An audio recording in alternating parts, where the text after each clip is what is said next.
Hello everyone, welcome back. In today's video, I'm going to show you exactly how to factory reset your Honeywell thermostat without reset button in 2026.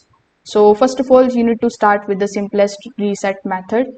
In it, you just have to first of all turn off the power to the thermostat from the HVAC breaker, or you need to remove the thermostat from its wall plate. If your model uses batteries, you just have to remove them completely for a few minutes, as this is going to clear the temporary glitches and can force the thermostat to reboot properly.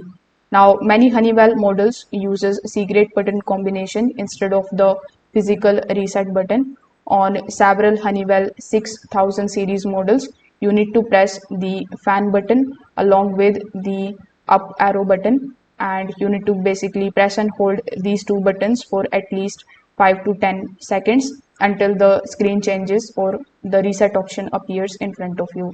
Now, when on this particular display you are able to see the reset button, you just have to simply select that and confirm the reset selection. The thermostat then should restart automatically afterwards. After the factory reset finishes, the thermostat return to the default settings, and from there you can just start reconnecting it. So if this video helped you out, make sure that you like this video and subscribe to the channel. Thanks for watching.